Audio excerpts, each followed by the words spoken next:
கிறிஸ்துவுக்குள் அன்பானவர்களே, இந்த நாளிலும் சங்கீதம் 31 19வது வசனத்தை நாம் வாசிக்கும் போது, உமக்கு பயந்தவர்களுக்கும் மனுபுத்திரருக்கும் உமக்கும் முன்பாக உம்மை நம்புகிறவர்களுக்கும் நீர் உண்டு பண்ணி வைத்திருக்கிற உம்முடைய நன்மை எவ்வளவு பெரிதா இருக்கிறது என்று சொல்லி சங்கீதக்காரர் தாவீது ராஜா சொல்லுகிறதான ஒரு அழகான ஒரு வார்த்தையை நாம் இந்த இடத்திலே நாம் பார்க்க முடிகிறது.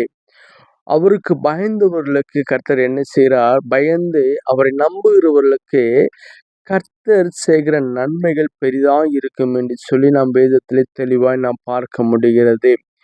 இன்னைக்கு ஆண்டவராய் இயேசு கிறிஸ்து நம்முடைய வாழ்க்கையிலே அநேக காரியங்களை நமக்கு செய்து கொண்டே இருக்கிறார். நம்முடைய யாத்திரைகளாக இருக்கலாம், நம்முடைய நாம் வேலை செய்கிற இடங்களாக இருக்கலாம், இல்லை வேலையினுடைய எதிர்பார்ப்புகளாக இருக்கலாம். எப்படிப்பட்ட காரியமாக இருந்தாலும் கர்த்தர் செய்கிற நன்மை இன்னைக்கு ஒவ்வொரு மனிதனுடைய வாழ்க்கையிலும் அது பயங்கரமாய் விளங்கி கொண்டிருப்பதை நாம் தெளிவாக நாம் பார்க்க முடிகிறது. ஆனால் வேதத்தில் நாம் வாசிக்கிறோம், அவர் செய்கிறதான நன்மை பெரிதாக இருக்கும் என்று சொல்லி. ஏன் இது அப்படின்னு சொன்னால், நான் வாசிக்கும்போது 1 கொரிந்தியர் 2 வாசிக்கும்போது இருக்கும், எழுதியிருக்கிறபடி தேவன் தம்மில் அன்பு கூறுகிறவர்களுக்கு ஆயத்தம் பண்ணி வைத்திருப்பவைகளை கண் காணவும் இல்லை, காது கேட்கவும் இல்லை, அவைகள் மனுஷனுடைய இருதயத்தில் தோன்றவும் இல்லை. நமக்கோ தேவன் அவைகளை தமது ஆவியிலே வெளிப்படுத்தி அந்த ஆவியான எல்லாவற்றையும் தேவனுடைய ஆழங்களை ஆராய்ந்திருக்கிறார் என்று சொல்லி நாம் பார்க்க முடிகிறது.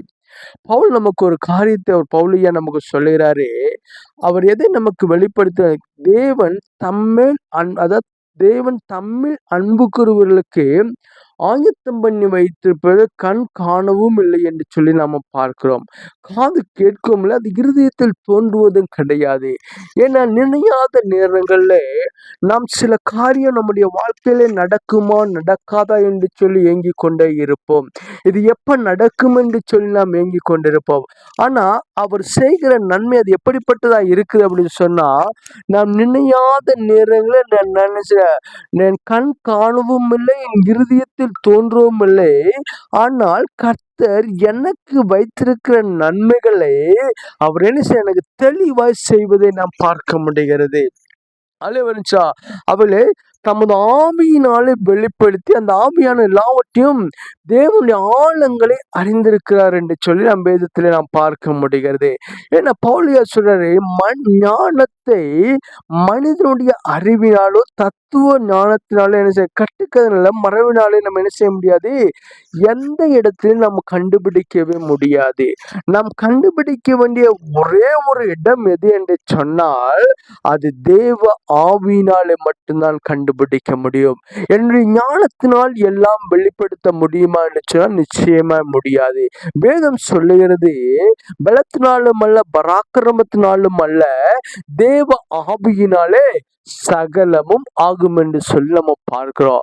அப்ப நம்முடைய வாழ்க்கையிலோ சகல விதமான நன்மைகள் நம்முடைய வாழ்க்கையில் நடக்க வேண்டும் என்று சொன்னால் அது தேவ ஆவியினாலே மட்டும்தான் நடக்குமே தவிர அது நம்முடைய சொந்தத்துல என்ன செய்யாது, எதுவும் நடக்காது என்பதை இந்த நாட்களிலே நாம் தெளிவாக நாம பார்க்க முடிகிறேன்னு சொன்னா, நமக்கு வைத்திருக்கிற நன்மைகள் அது பெரிதா இருப்பதனால அந்த நன்மைகளை எந்த மனிதனாலும் என்ன செய்ய முடியாது, தடை பண்ண முடியாது. கர்த்தர் செய்ய நினைத்ததை யாராலும் தடை பண்ண முடியாது. அப்ப இதை கேட்கிற என் அன்பு சொந்தங்களே, உங்களுக்கு என்ன நன்மைகளை ஆண்டவர் வைத்திருக்கிறாரோ அந்த நன்மைகளை இந்த நாளிலே கர்த்தர் உங்களுக்கு கட்டளையிட்டு உங்களை ஆசீர்வதிப்பாராக. ஜெபிப்போமா. மகா இரக்கமும் கிருபை நிறைந்த எங்கள் அன்பின் பிதாவே, அப்பா, நீர் வைத்திருக்கிற நன்மைகள் பெரிதானவைகள் என்று சொல்லி நாங்கள் பார்க்கிறோம். இது யாருக்கும் நீர் தெரியப்படுத்துவதில்லை.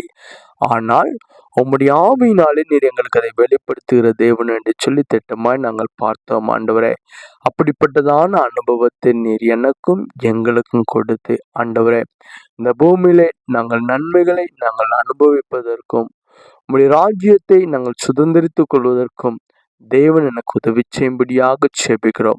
ஆவியானவர் அதை செய்வதற்காக சோதரம். இயேசுவின் மூலம் ஜெபங்களை நல்ல பிதாவே. ஆமேன், ஆமேன், ஆமேன்.